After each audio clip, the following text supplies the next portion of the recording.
What's up, yo, everybody? Flying na kami going to Vietnam. And so far, smooth naman yung from immigration and pag-handle ng package and everything. But we'll see pagdating namin doon. Yun pa rin yung pinag-pray ko na sana walang maging problema sa pagpasok namin mismo sa Vietnam. I hope everything will be fine. Regalo ko rin tong travel na to for my parents, and this will be their first travel together.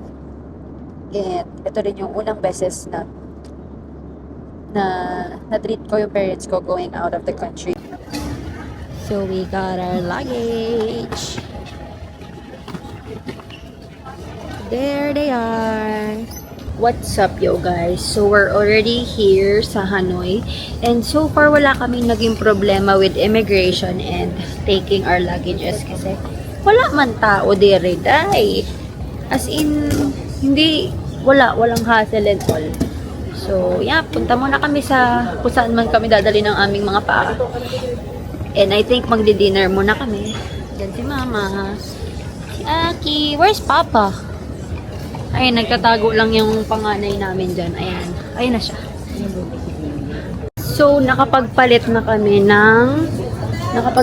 kami ng Vietnamese dong. So, sa Agribank kami nag-withdraw gamit yung GCash card namin. So, sige lang, sabaw ka. So, yun. Kakain muna kami dito sa Biko. We ordered Wagyu beef pho. Yeah. So, pho daw yun. Po. Reche. Sabi ni Wagyu beef po. Wagyu beef po. This is how it looks like. Yan. Ay, buhay pa.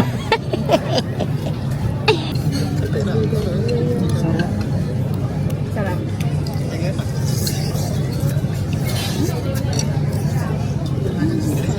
Mundi. Hả?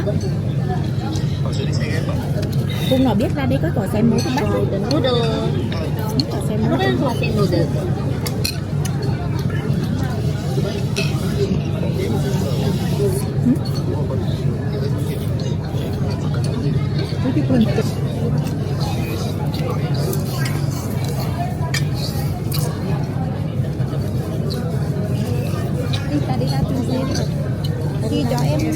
So, nandito na yung sleeper bus namin.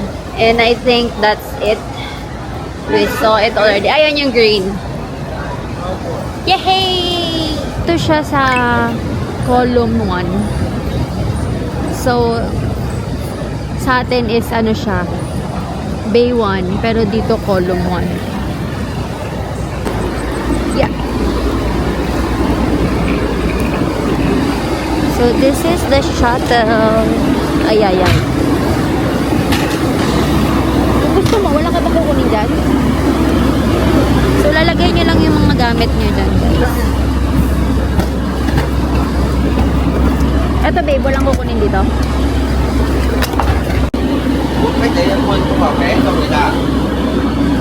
Lalagay mo dyan yung sapatos mo pa.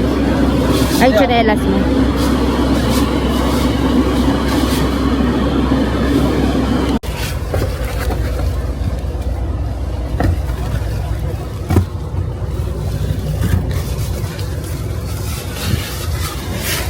Paano ka dyan?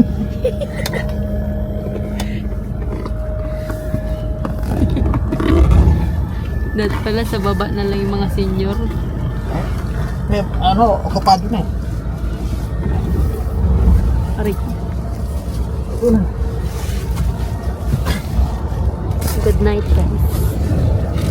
So, I'm gonna... Okay. There's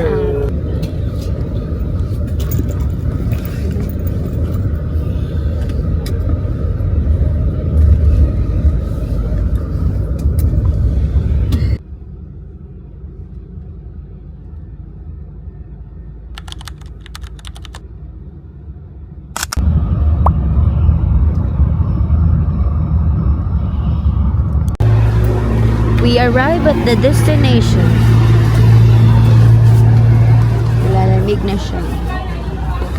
So, going to our hotel, pupunta na kami sa parang itong shuttle bus nila, which is free naman and included na siya sa package na binook namin. Yes. 4 lang kasi tayo eh. So, ito yung sasakyan namin. Yan, niloload lang nila yung sasakyan. So, Hi, hi. Good morning yun. Hi, hi. hi, hi. Hi, hi, hi. Hoy. Hi, hi. Hoy. Hi. Yep. Okay, you. Hello again. So, na-drop na namin yung mga luggages namin sa hotel.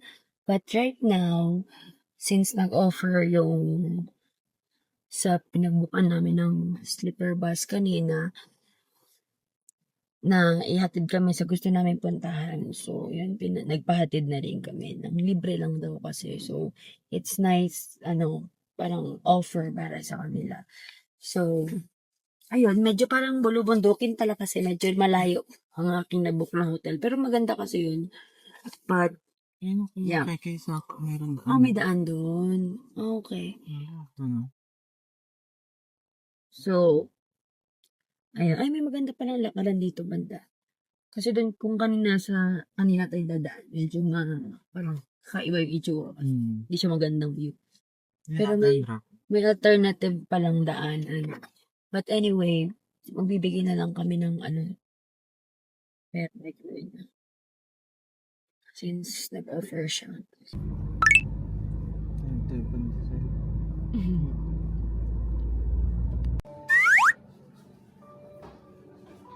Morning again! So we're here at Viet Trekking Cafe. So this is how it looks like. Yan siya guys. Malamig ngayon pero thank you Lord, kahit pa paano maganda ang view. I mean, clear yung skies, hindi siya sobrang, alam niyo na, kahit pa paano maganda siya.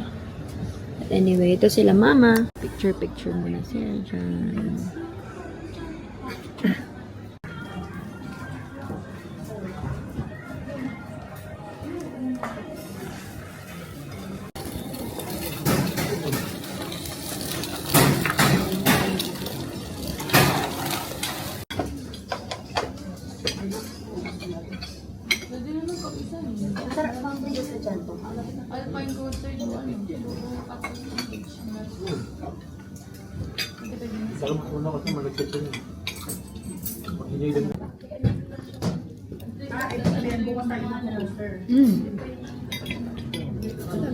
Kanina guys, clear pa yan. Clear just like that. Pero right now, ayun yung itsura niya. Para na lang siyang blurred.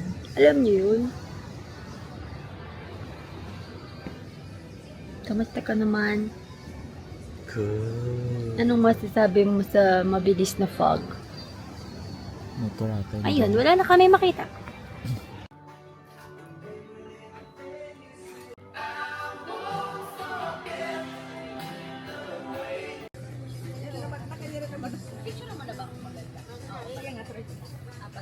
Yan, mapas, tapak, tingin tapak.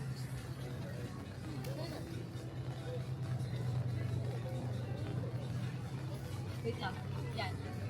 Go. Okay. Naambunan ka na ba? Dito ka pa? Naanggihan.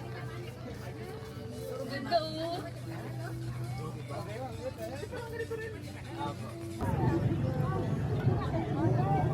And there he is. Walkathon lang kami from dun sa Viet Trekking. For 9 minutes lang siya away. Then papunta dito sa bus station. Punta tayo sa church mo. Ayun. So we'll go on that church. Kasi magkakalapit na halos lahat ng lugar dito.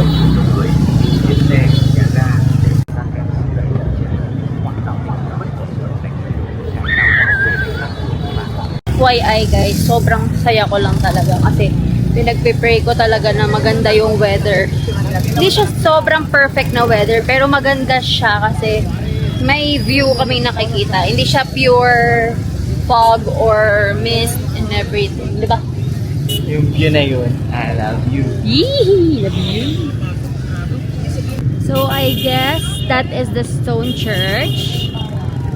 Yeah, pupunta tayo doon and I think open naman yung side. sana open din yung loob.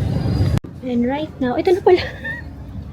And right now, ito kakagaling lang namin sa Stone Church or Notre Dame Church na tinatawag nila. Umaambon-ambon lang ngayon pero we're happy, blessed, and grateful for this day. So, hanggang makauwi kami, maayos yung weather. Kasi punta pa kaming Hanoi, guys, on our last day. So, yeah. Wala kaming payong. So, we're here at the Sapale. Waiting pa kami kasi alas 2 pa yung check-in namin. So, right now, ang oras pa lang ay 10:29. So, sobrang aga pa. Dami pa kaming time. Siguro dito na rin kami magla-lunch. Kailan yung ulo namin dalawa? Oo, maganda. Hanoi Airport. We're heading for lunch. So, medyo mahaba-haba yung lalakbayin namin. Kapunta na kami hotel. Talagang pinaglakad ko itong mga to para makapag-exercise sila. Dito? Doon. So, pinagpahinga ko sila ng Baguia. Then, we're heading to White Cloud, right? White Cloud Day, di ba? Yeah.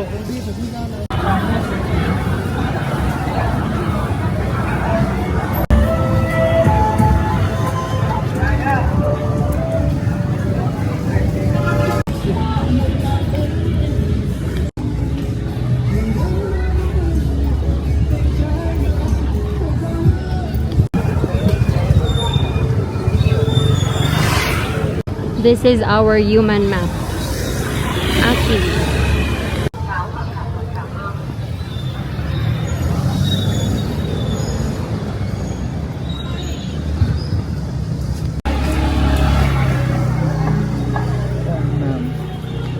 Nakabili na kami ng souvenir, guys. Show it to them, babe. Bili natin. Woo! Hello! Oh, cute! So that's the White Cloud Coffee and Restaurant.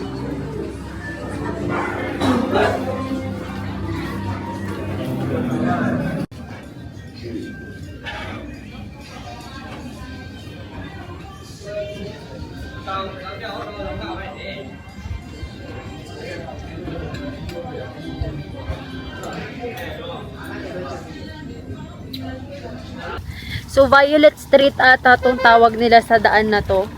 And 1 hour na lang pwede na kami mag-check-in. Finally.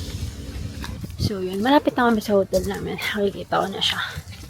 So, sabi ko sa kanila, itong trip na to more on walkathon. Ayan silang dalawa sa likod. Saan si mama? Ayun nga. Kaya naman nila.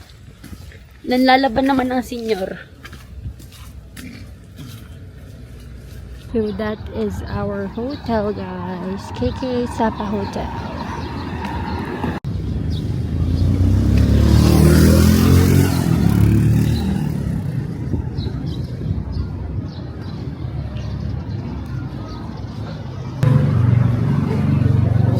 Hello.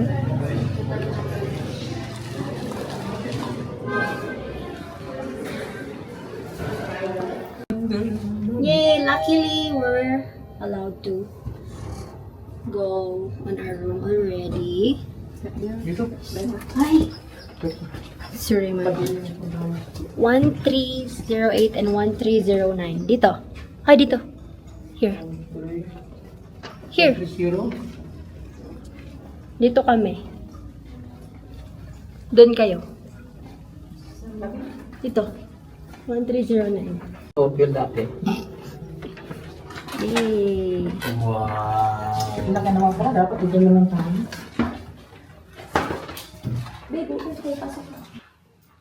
This is the toilet and sink, shower area, and this one is your Wiwian, and meron dyang bathtub na overlooking with that kind of view. The bed, guys, and meron dyang chairs. This is the like office area, television, and this is the view. Everything, anything, praise the Lord. This is the balcony, guys. So, yan. Sobrang ganda ng weather today. Pwede kayo tumambay dyan. So, again, sinabi ko na to sa TikTok video ko, pero sasabihin ko na rin ulit na sobrang grateful namin kasi nga marami nagsasabi na sobrang pangit daw ng weather this June, pero ayun, ewan ko, pinagsama-sama yung mga dasal namin magkakapatid kami, si Aki, sila mama, binigyan kami ni Lord ng magandang weather. So, ayan, pagod na sila guys. Pagod na sila. Sila mama nandoon sila sa kabilang room. So, what's up yo guys? So, right now, nakapag-freshen up na kami. Actually, si Aki is naliligo pa. Sila mama is nakapag-prepare na rin. So, right now, magpe-prepare lang ako. Kasi pupunta naman kami right now sa Moana Sapa. Which is 5 minutes walk lang. Actually, nakapagpahinga si Aki at si Papa kasi nakatulog sila. Pero kami ni Mama, hindi kami nakatulog kasi sanay naman kami sa isang bagsakan na pahinga. So, yeah. We're ready. Na kami mababantot. Ito na lang. Punta na kami ng Pagunoy. Moana Sapa. Ano vlog tayo? 13. Meron na agad nagre-reklamo dito kung magta-taxi daw ba kami or maglalakad lang. Hagdan, watch your steps. So, yung pupuntahan namin is over there. Pero medyo foggy pa pala ngayon. Ayun o, yan lang o, yung my love. Yung my love. Kami probinsya.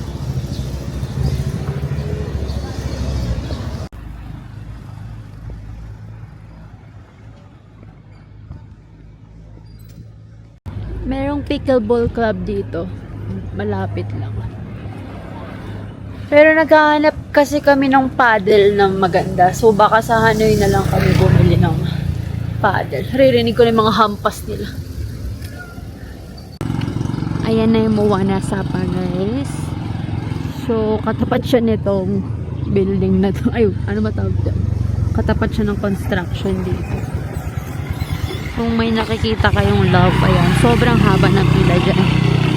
As per TikTok. And I think it's worth waiting for naman. Ang galing lang ng idea nila. Na magtatayo lang sila ng ganyan, tapos magiging attraction na siya talaga. Na, like, super attraction na siya. Amazeballs.